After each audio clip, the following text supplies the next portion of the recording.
present about the qordata is doing the data analytics for the companies to improve the business profiles in the global market.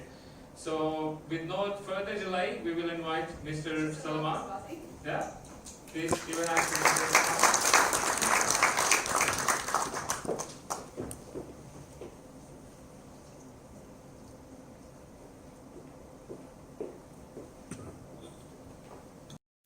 Let me know if this becomes too loud, because I have a habit of speaking a bit louder.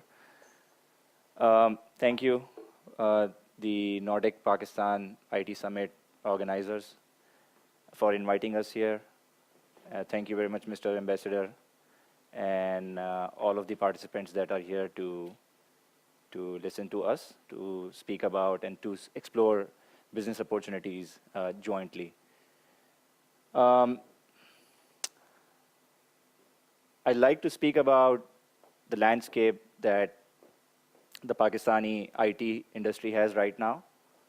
And also, when I was thinking about what to talk about here, it came across my mind that let's talk about some of the on-the-ground, in-action stuff that goes on when it comes to teams working in a global delivery scenario. And that's where it hit me that let's talk about some of the offshoring challenges and some of the solutions that the companies that across Pakistan, or specifically talking about our organization, has handled some of those issues. So the first portion of the slides, the presentation, is going to be about the landscape in Pakistan. And of course, the speech by Mr. Ambassador and the video as well, I would not be able to do justice to this. So that's a disclaimer in advance. And then I'll talk about the challenges and solutions part, and then the profile. If there is time, then I'll like to talk about our organization's profile as well. Do we take questions in the middle, or? To audience, if you right. think that, or we can have that. And all right. Okay, thank you. So the term global delivery model, I like to describe this term so that all of us are on the same page when we talk about what is offshoring or what is a global delivery model. So the definition says that, and specifically about IT consulting services delivery model, the teams are distributed globally, and it's usually a mix of the costlier on-site associates, and of course they're ahead in terms of a lot of aspects as well, but then combined with cheaper offshore associates as well. So when we say global delivery model, it's a mix of distributed teams spread across different regions. And when it comes to global delivery model, some of the benefits, some of the offshoring partners that we see, all of us know about these countries, and then there are other countries as well. I just highlighted a few countries here. India, for example, Brazil, and then we are here because we're all speaking about Pakistan in this context as well. And some of the benefits of offshoring are, it becomes, when the customer's requirements change, it becomes, the delivery model is designed in a way that you have a round-the-clock service available around the clock. The team is working around the clock because we have different time zones that we can leverage. And then there might be a mix that is required to blend in some of the non-costly or low-cost associates from different countries to blend in, and so that the model becomes cost-effective. And not just, so I was looking at the, for example, some of the countries have lower population than the city of Karachi itself. And I was hearing about a lot of, there was a conversation happening where there was a lot of mention of the keyword Karachi. So I would just like to present that the population of Karachi right now stands at 20 million. And that's double than the population here in Sweden, for example. And then there are other countries as well where, so to leverage the talent pool across the globe and with not many strings attached as well, is something that that we can leverage through the global delivery model. And why Pakistan now? Why the landscape is, or why the business environment is conducive as of now, is because the industry has matured over the last couple of decades, with the current population standing at 200 million, and 60% of the population is below 30.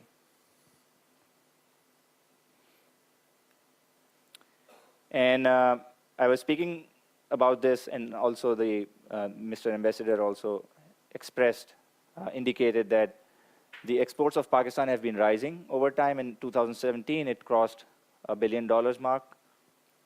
And most of the IT organizations in Pakistan have been working with within the US market, with some of their team members in the US, and then the rest of the team members are spread across Pakistan in different cities of Pakistan, major cities being Lahore, Islamabad, Karachi.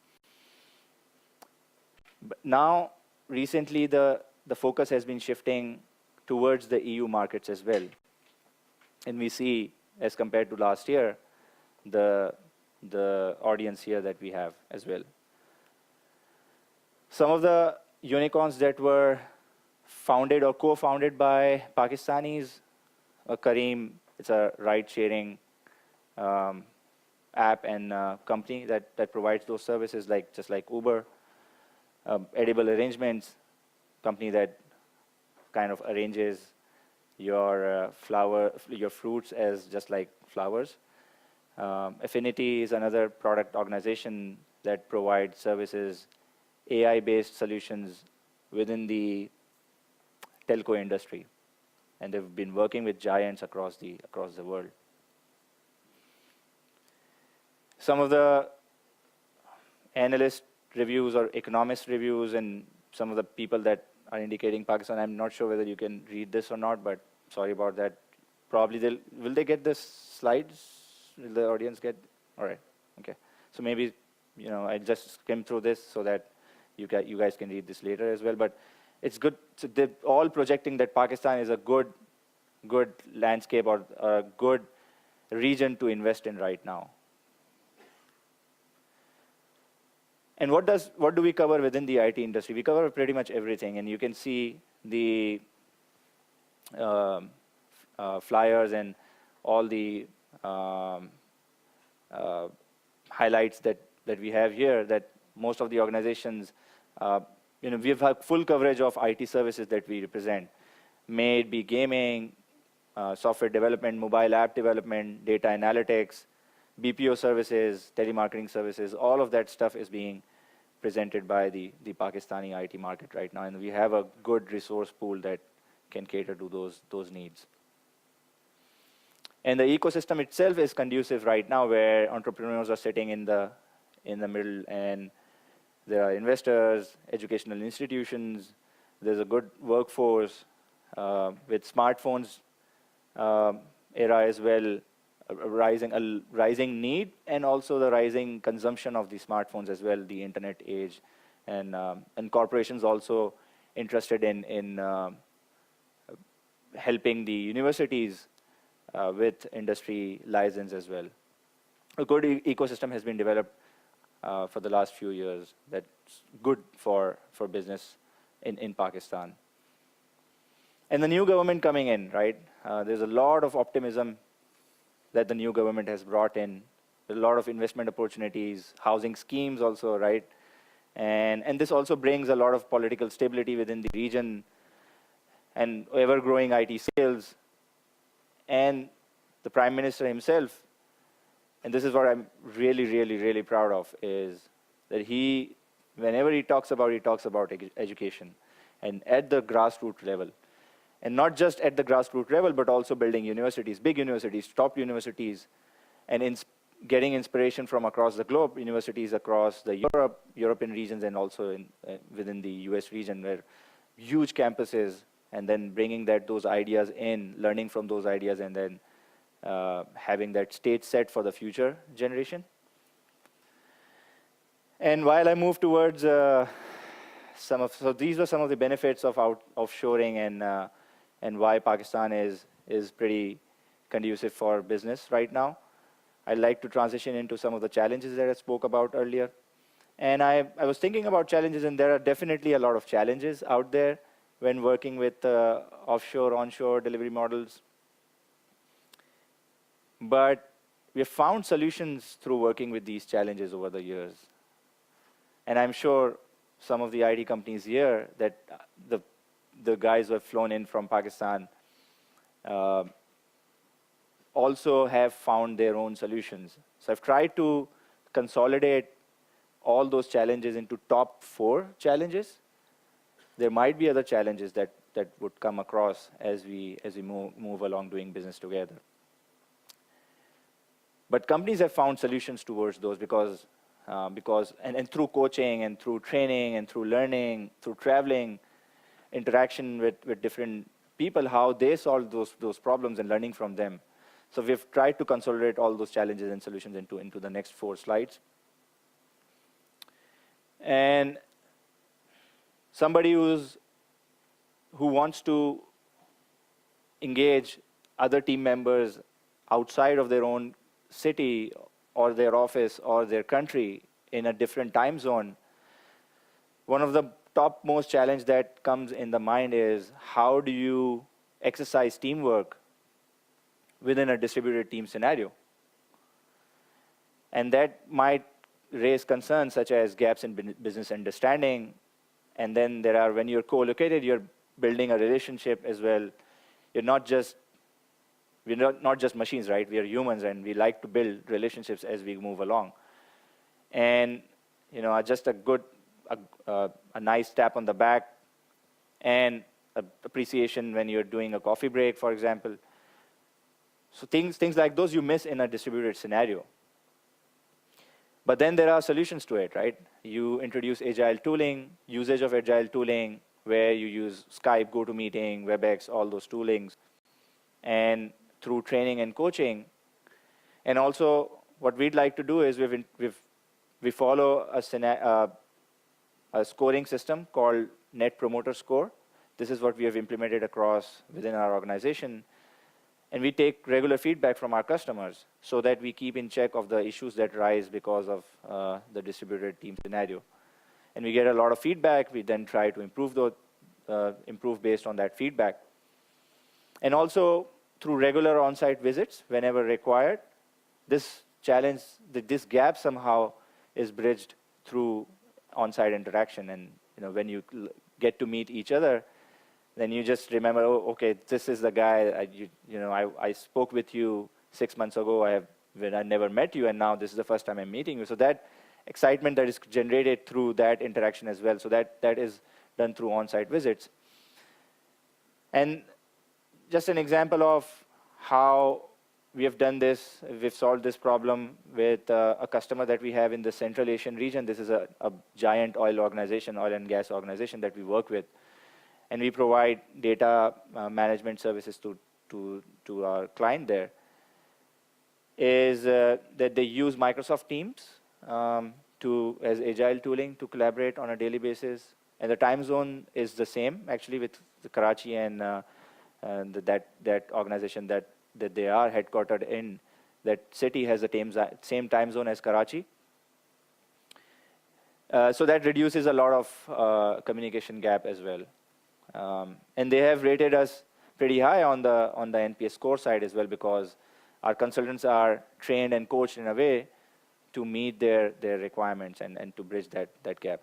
The second concern that might come in our minds is the quality of work, whether the quality would be the same as the onshore consultants would provide or an onshore team would provide. And that arises from the lack of exposure and the image that we saw in the video as well, the image in the beginning, right?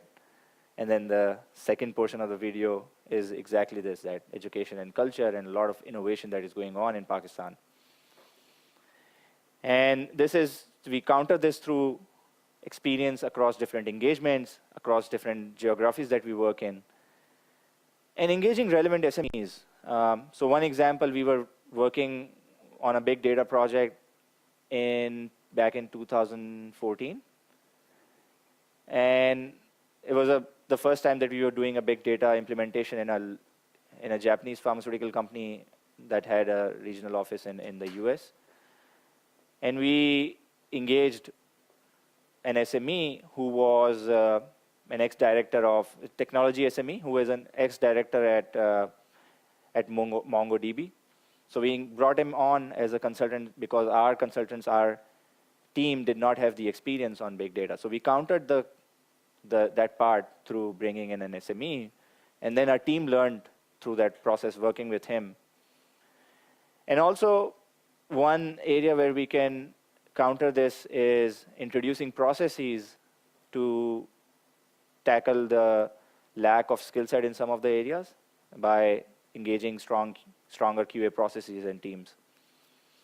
The third concern that comes into our mind is how do you ensure data security, and especially, I know Sweden is ahead in terms of data security and privacy, but GDPR kicked in this year, right? 25th May 2018, GDPR came into effect.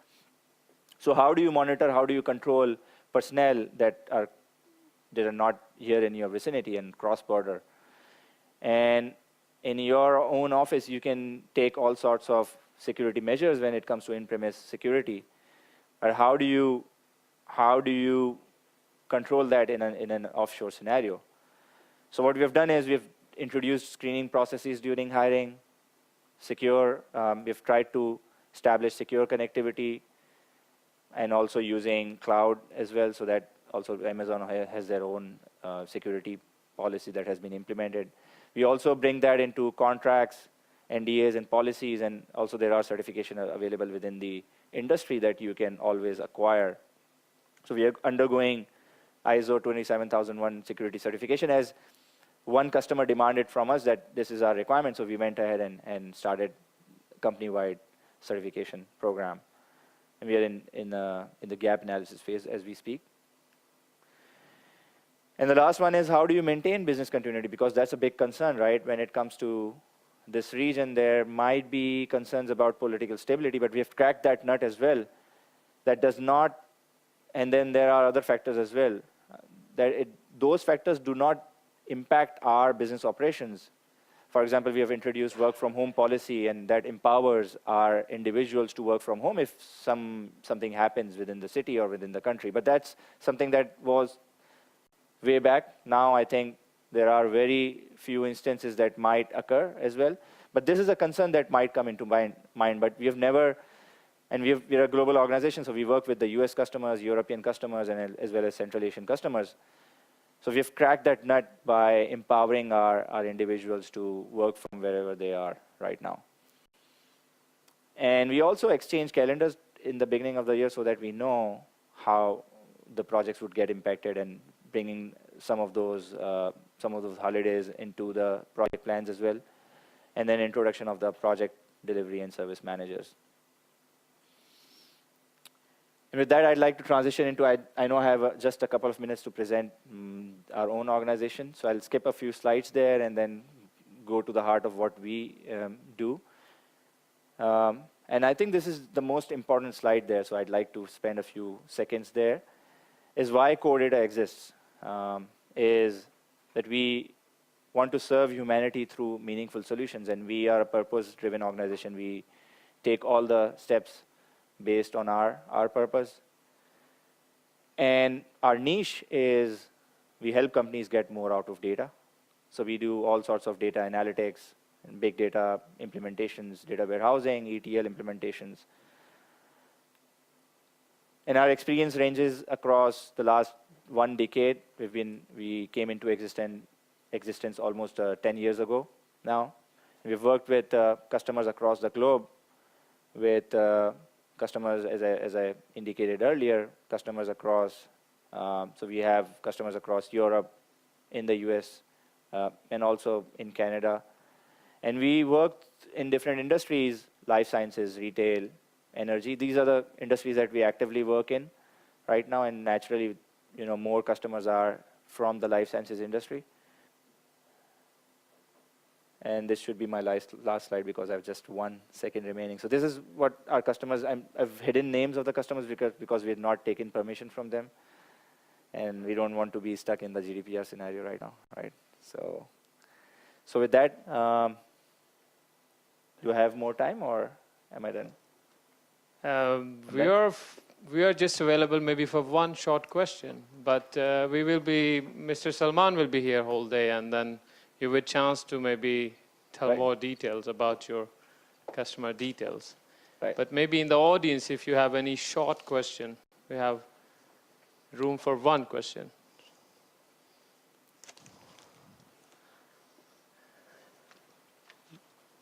Yeah? No? Okay. But no questions, but we can thank you, Mr. Salman, for his presentation and the information he have provided us. Thank you.